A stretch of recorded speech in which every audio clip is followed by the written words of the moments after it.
The end of the year is here, and it's time to wrap up some happenings here in the township. In this episode, we'll meet new faces in township leadership, get an in-depth look at our local elections, and look back at some fall festivities and events in our community. It's all right here on Living in Bloomfield.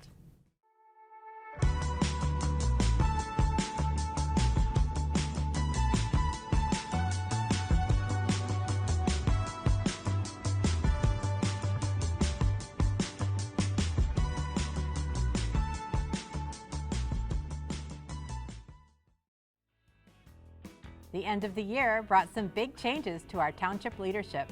Mike McCready won his campaign to be our new township supervisor. On November 20th, he took his oath of office alongside other newly elected and re-elected township officials. We sat down with Supervisor McCready to learn more about his goals for the township.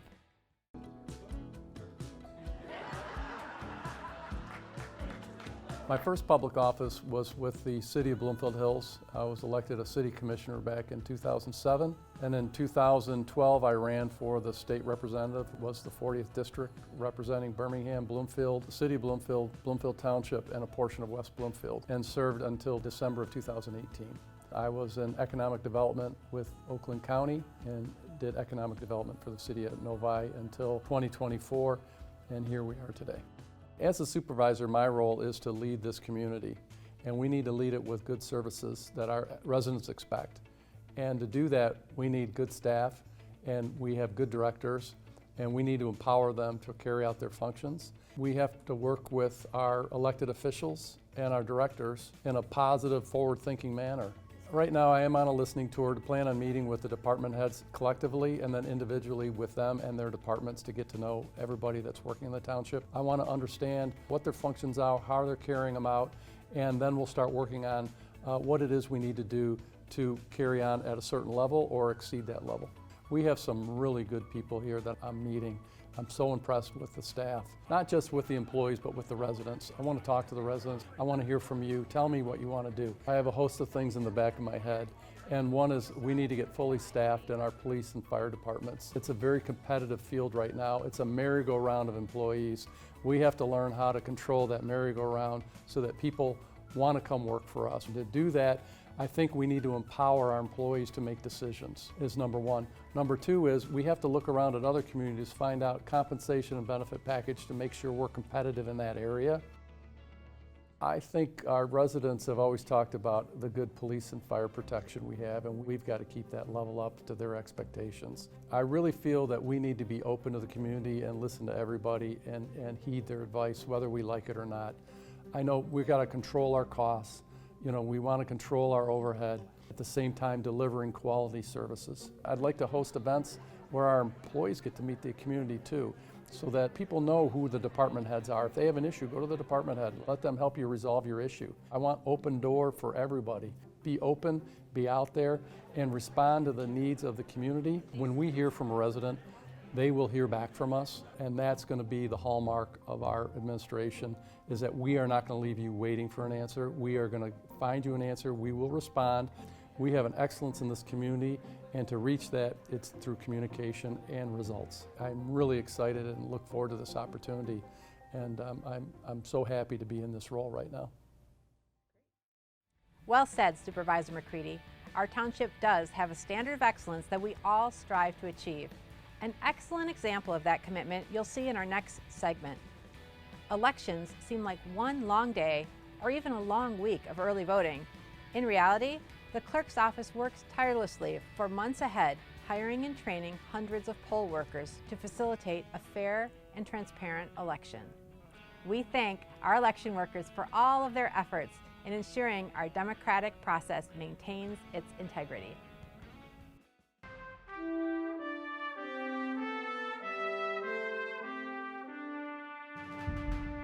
Election day is neither the beginning nor the end of our work to operate elections. One of the important tasks that we're doing every day, every month, throughout every year is recruiting and qualifying people to be election workers. Elections are an amazing collaborative event.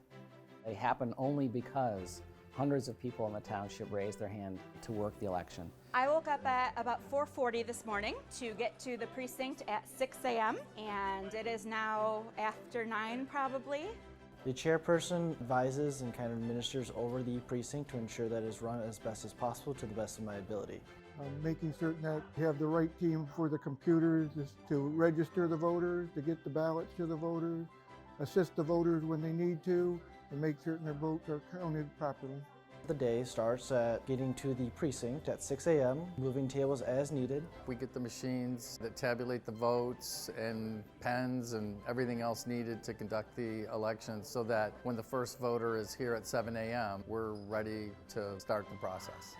Any voters become upset or have questions, we're the people who are called upon to resolve those issues. Right now at the end of the evening, it's closing and we're waiting to meet with our review board. All the paperwork that we did, it is going through an audit to make sure that we did our jobs as chairs correctly, that we got all the correct signatures, that we printed all the correct reports. Checking the seals were there when we got there. They're sealed up properly when we left. And to verify that we did the job right when we delivered them here and that they go on now to the actual tallying of the votes. Again, go through a serious process of verification. We always make sure each precinct has a Republican co-chair and a Democratic co-chair. They come together at the end of the day to the receiving board where all of their materials are checked to ensure that the proper paperwork is filled out. Every step of the way is dedicated to accuracy, not speed, and we take our time to make sure everything is done right.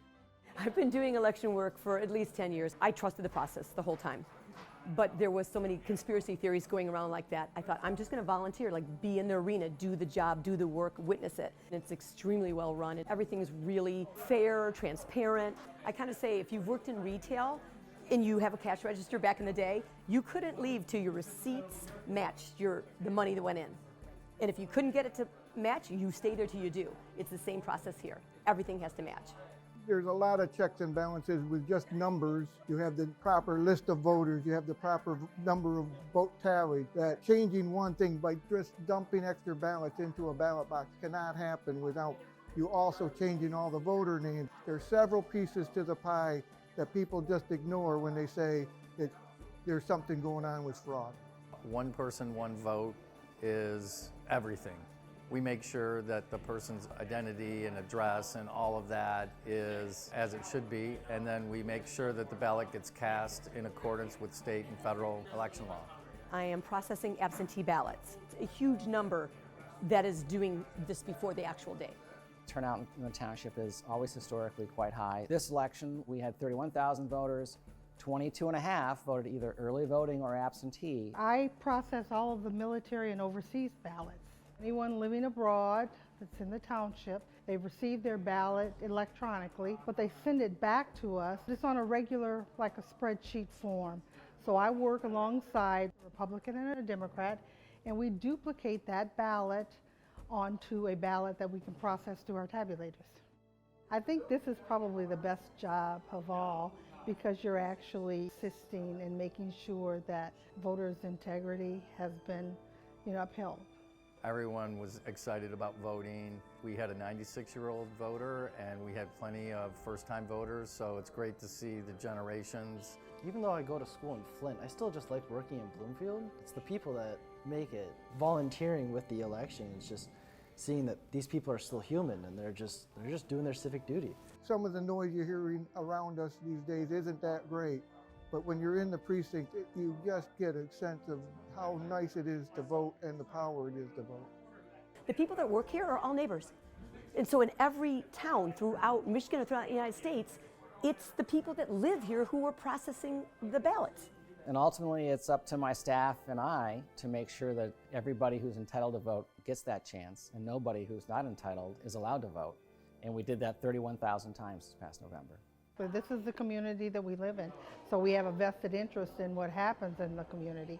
People are respectful, the election workers are prepared, and I'm happy to be part of that tradition of secure, smooth elections in Bloomfield Township. I think everyone should have the right to vote, and I like the fact that I can come out there and am honored with the ability to serve all the people in our township and get to vote properly. Elected officials aren't the only new faces in the township. While you may have seen Officer LeZotte on duty, you'll see a lot more of her in her new role as Community Relations Officer. My name is Officer Heather LeZotte, and I am the Community Relations Officer here at Bloomfield Township. I'm not the traditional, I've wanted to be a cop my entire life. I have a kinesiology degree, and I worked in human resources as a wellness coordinator for a large company. And then I got laid off, and I was interested in not sitting behind a desk. And I liked working with the public a lot, and I thought police work would be fun, so I used my severance pay and I applied to the police academy. I've been doing this for 11 years, and I've been here for 3 years, actually, on November 1st. Community Relations Officer is an inside job. I can focus all my efforts on the community and not have to worry about constantly getting bumped to go to police calls. The job's not just like a 9 to 5, it's whenever people need me, and people need me after hours, and that's kind of what I enjoy. It's not the same thing every single day. My predecessor, Nick Soley, he was a CRO for 4 years, and he really, I feel like, elevated the position. He did great doing everything he did, and I'm going to continue that, but I want to add some stuff on. I want to increase social media engagement. Everybody follows everybody on Instagram, Facebook, X. I have my radio on my desk, and if I hear something interesting that I think the public would like to hear about, I will go grab the body cam from a records girl and then throw it in our program. In an effort to increase transparency and kind of let everybody know what's happening, I've posted my weekly media report on the township's website. So you can go on there and see how many traffic stops there were, different arrests, any specific crimes that we are able to share. Obviously, if they're an open investigation, we can't always put everything on there.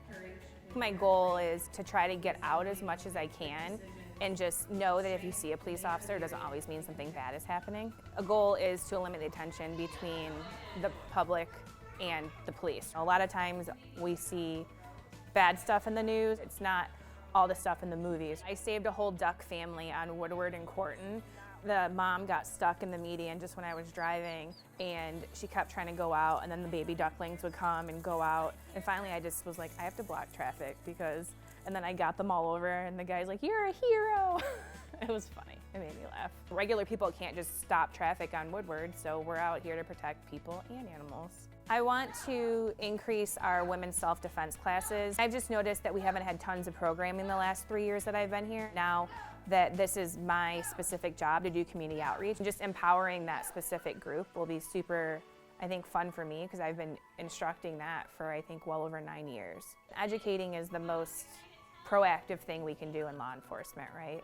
I just went through a crime prevention class for places of worship, crime prevention through environmental design. We do risk assessment for any place of worship that wants to see if they have any weaknesses in their design, whether it's a rusted out hinge on a door. Make sure you have security cameras and specific lighting. That everyone should feel safe going to worship whoever they want to worship. It was a really good class, and just kind of reinforcing, like, we're doing everything right here. I always like to be the best at what I do. I give my whole heart to something. I just enjoy interacting with people, I think, is my favorite thing to do. If you have any suggestions on stuff that you want me to cover or talk about, I'm interested in doing that.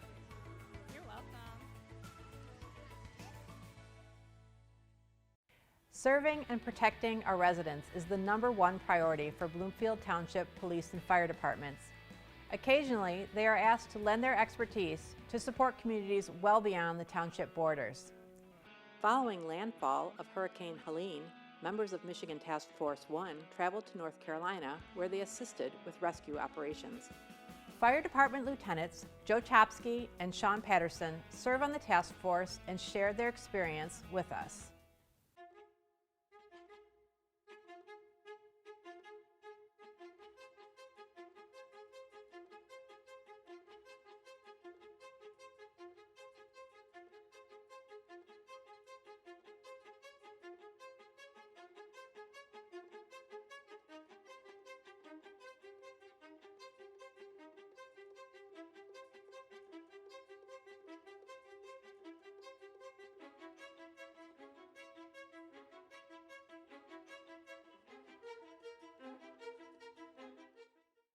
Once the local resources are overwhelmed, and who do they call next? Michigan Task Force 1 is the next, I guess, premier rescue team for the state of Michigan.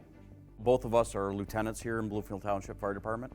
There's only a limited amount of training that you have as a firefighter, There's specialty training that you go outside of that for technical rescue. And the training that's involved in keeping up on those skills is far more above what a firefighter would do. We have extra hours that we put in, participate on these teams to stay fresh in the skills, to keep them, so that when we have to use them, we know how. The team also has some other specialties like structural engineers, canine handlers, doctors we have on the team. So when we get the call, it's 4 hours that we need to be on the door. But one of the things that we have to be able to do is self-support ourselves with food, water, shelter, medicine, whatever we need to sustain our own operation for 72 hours. There's a response system, and it's called EMAC. Basically, it's a mutual aid agreement between the states. In North Carolina, they were looking for 5 Swiftwater, Type 1 Swiftwater teams. What makes us unique is the boat operator, being a Swiftwater boat operator. So that's a little different than floodwaters. Probably one of the most dangerous skills of rescue out there is water, in my opinion. You fall out of a boat and you can't swim faster than the water's pushing you. Just rolling in and you just see these piles 30 feet high of boulders and trees stacked like pixie sticks, and thinking to myself, there's potentially people in these piles, and trying to figure out how are we going to dig through all this. Your worst feelings are coming upon you as you're going there and trying to say, okay, we need to prioritize our rescues. We know there's people on the other side, and let's figure out how we're going to get that.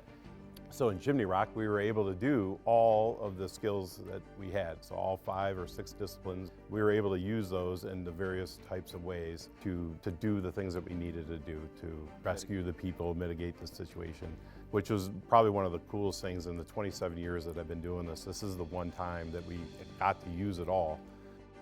So we split our team into 2 squads. One squad handled getting across the river, searching the other side and rescuing those people. And then the other team went downriver. Where I was at, we did a boat, and we actually traversed a boat back and forth because of the number of people that were over there. We worked with New York Task Force 1 and their K-9 team, and we put their dogs and their handlers in our boat, got them across the river, and they did a full search of the other side with their K-9 survivors or from the other side, so that we could complete that part of the mission and move on to other needs. I've always wanted to be on the fire department, always wanted to do the special skills. Once you're kind of there and you get these skills, you want to use them. All the training you did, and you finally get an opportunity to do it, you have to do it. It's not a question of do I or should I or will I. It's I feel I have to and I want to. Because of those opportunities with the task force of using these skills, we actually get to bring that back to our department. If something did happen here, hopefully it doesn't, we're trained and we've had that experience somewhere else to know what to do here too. We have 148 members on our team from 50 different fire departments across the state of Michigan, and for all those people to come together and nobody have the egos. We're all rescuers. We're all the type A personality that wants to go and do some good stuff. It's a good camaraderie of guys that work well together, that don't often work together. So it's a really good functioning, organized team, and it's the people around us that make it happen.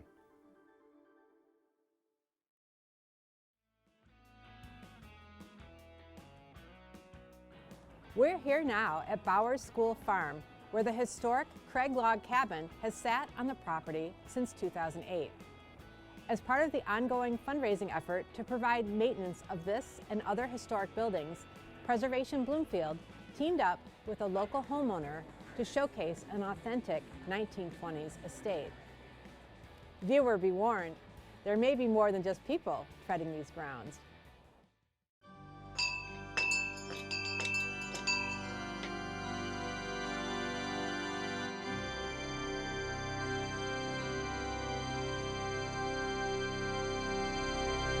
My name's Mary O'Brien, and I am the hostess of this event called Historical Haunts. We own the house of the Chalmers estate.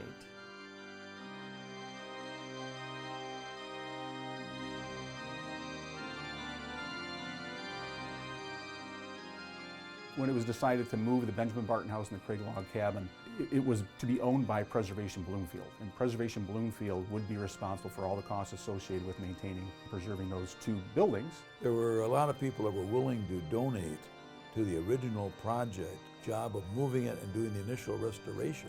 After it was done, everybody thought it was finished, but we have to maintain it, keep improving them, and they're old structures that need to have a lot of repairs, weather protection and so forth. So we have to have an ongoing fundraising effort. Well, I think the drawing card is the house itself. Its home is true to the 1920s. The bones look the same.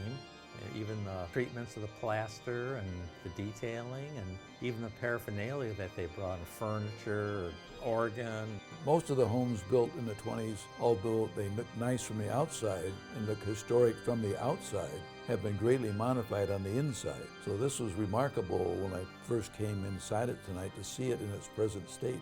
We've tried to keep it within the era, so we don't modernize anything. We just fix what we can and try to keep it hand paintings and all that stuff you have to do to keep it to its original. The last family that owns it now has been here about 30 years.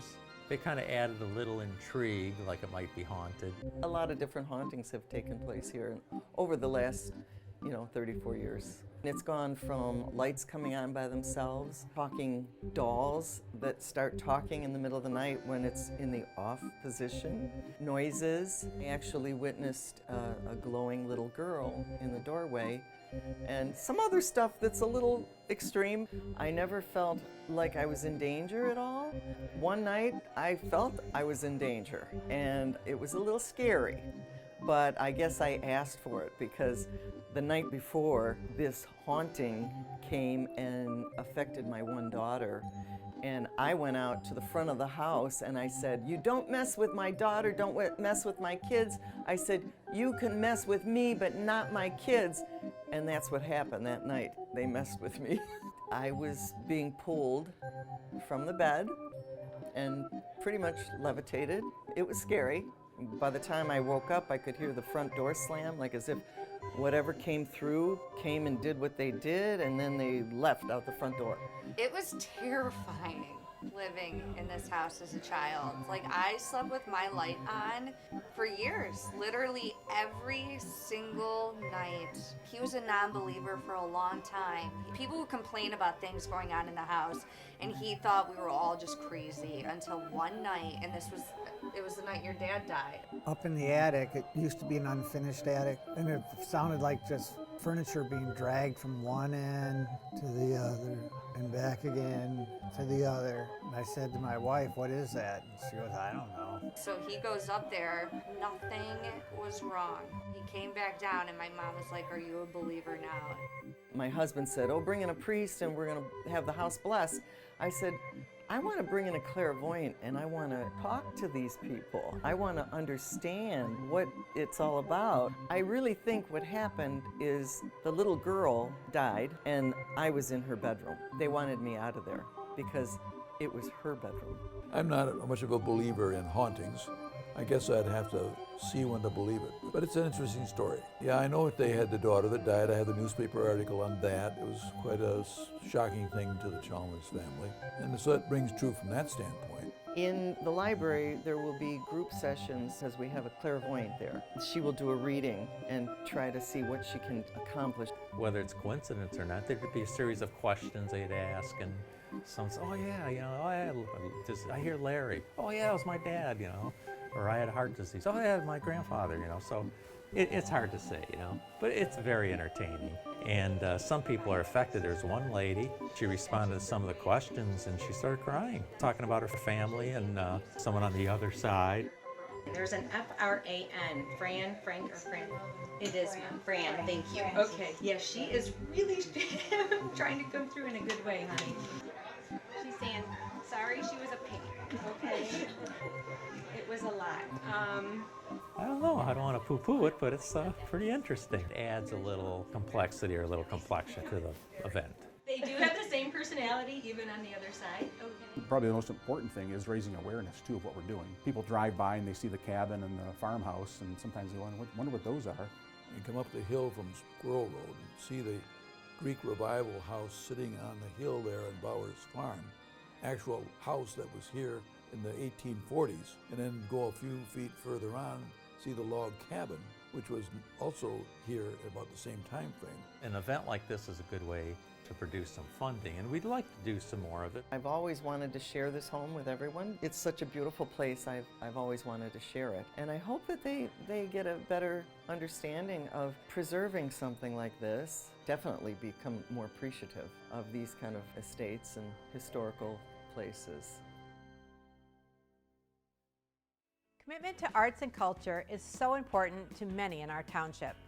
To that end, the Birmingham Bloomfield Arts Center provides classes and workshops to all residents, as well as exhibiting high-caliber shows. In October, the BBAC hosted the biennial Michigan Ceramics Exhibition and Competition, a nationally ranked show all about Michigan and all about clay.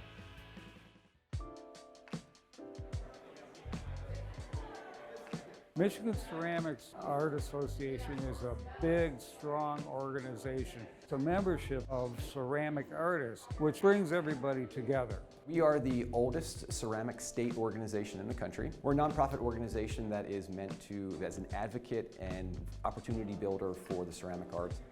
This exhibition is incredible. It's a biennial competition and exhibition. We are just honored to have it here. I think if you look around the gallery, you can see the depth of the creative artists that are partaking in this exhibit.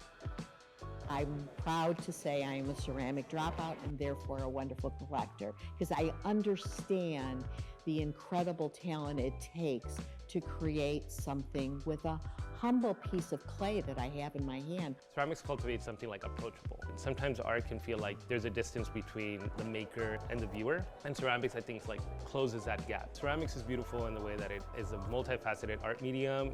Being a juror, it's a hard task. I try and take really immense care because people are putting their work out there, they're putting themselves out there, and I'm trying to be as equitable in terms of the types of work, but it ultimately is through my interest and my lens.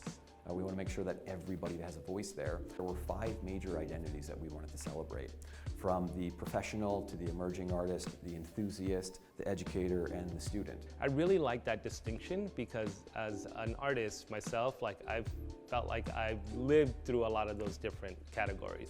Just made an opening enough for people to be able to submit their work and be showcased amongst everybody, regardless of where they stand in their professional practice. I won the Best in Student Sculptural category, and I feel overwhelmed, but in a good way. I'm very excited. It feels really great to be recognized. It's something I wasn't expecting. There's such an amazing amount of work here, and I just feel so honored that my work was selected. I received the Jurors Award for my piece White Gold. It was the bonus award in the end, so it felt really heartwarming to receive that, and especially it being my first time too, I felt very privileged here. This is actually the 3rd time it's been at the BBAC. The president and CEO, Annie, is amazing with her eye, her placement, not to mention just the space that she has available. And it's in a really accessible part of the state where most larger population kind of is. Normally, we wouldn't expect the president and CEO to place art and hang art during the shows. Being an artist myself and not having time to really work in the studio, that's my creative outlet. And being able to afford every artist an actual premiere spot and showcase their work is really important, whether it's this show or another show. And then also be able to get the viewer, the public, to come in and be able to spend time with each individual piece. It's a great learning experience for our students in the ceramics department to walk around and see what's possible. So proud of Sue O'Connor. She's one of our instructors in the ceramics department, and she did the banned books exhibition here. This is my home away from home. I was very excited that it was here this year. It's always a great show. Lots of different ceramic artists from all over, and this show I think is one of the best. Here's an instructor at the Birmingham Bloomfield Arts Center showcasing her work, which sometimes we have a tendency to forget about what our instructors are actually creating as well. And then a number of her students got into this show. 2 of them actually won awards. Coordinators and the staff here have been super welcoming and inviting. It makes me feel comfortable presenting work here as an artist. It was amazing to see people sort of go over my piece and look over it. It was the intention of the way that I installed the work to have it be a bit like a viewing of a casket when you are witnessing and honoring someone who has passed. Participated in these competitions since the 1970s, and there's some fantastic work here. I would consider this to be top of my list, even nationally. We have such similar missions, and I think that's what makes this show. We're here to support artists, we're here to exhibit artists, and encourage them to keep working. Art is happy. We should be happy, and we all need a little happiness. Another fall festival you may have seen took place at Bowers School Farm. Bowers hosted their annual Fall Fest during the first weekend of October, inviting guests to enjoy seasonal offerings in our community farm space. And if you like what you see in the next segment, keep in mind Bowers Farm will be opening their winter park on January 4th, 2025 and running through the end of February.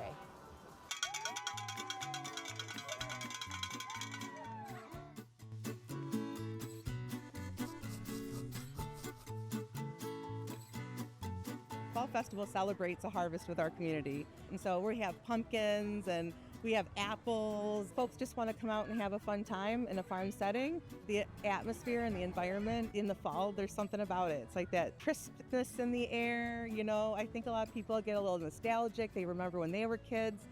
The Bowers School Farm Fall Festival, it's different than what you'll find at other farms in the area. For one, it's a community farm. So it's a place that you'll see folks from the area gathering with family, friends, and experiencing the joys of fall together. Bowers School Farm is owned and operated by Bloomfield Hill Schools. So our core purpose is educating people about where their food comes from. So when you come to the Fall Festival, you're going to see that education in action. We really aim to do in both our store and kitchens, connect people to their local food systems, trying to connect people with that farm to table concept or that farm to product concept. We've had some really cool features that we've brought back again this year, like our giant straw tower. We've added a jump pad this year. That's one of the more semi-permanent features. We're also doing like horse rides. We have wagon rides that go out to the field. In the heart of Bloomfield Township, you could pick a pumpkin. You don't have to drive an hour. This has really become a tradition for many families in the Bloomfield community. We had our very own principal, Dr. Meyer, and her team against our superintendent, Rick West. We were voluntold. Paulina Hakopian, I think, roped us into this. Yeah. So 5 of our littlest learners around here, and they got to judge the contest. That looks like a goat. That's better. That's not what we like to hear. That's a cow. They told us that we had to guess on a particular animal. So Superintendent West wrote cow on my back, and we couldn't talk about it though, so I just had to understand from the writing what it was. It was a lot of fun though. 30 minutes of pumpkin carving, and we were the champions, right?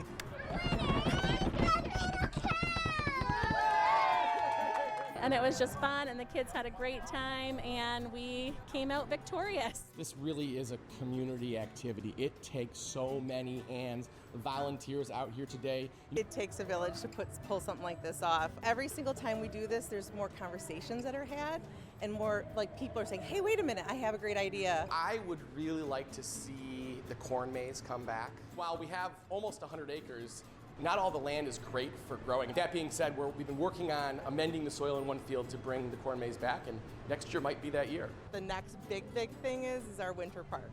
And then we get excited about that because, you know, we're switching seasons, shifting gears, using that hill over there, doing some snow tubing with all the lights and getting some fires going and some really good comfort food coming out of our scratch kitchen. The challenge is, and really the opportunity here, is to make this as much of a community festival as possible. We don't have a downtown. We don't have parks. This is the community park space. It's bringing these groups together to celebrate what's best of Bloomfield. Seeing people's smiling faces when they're here, seeing them really enjoy themselves, seeing people get outside a little bit. So that really warms my heart when I see all the smiles that are here today.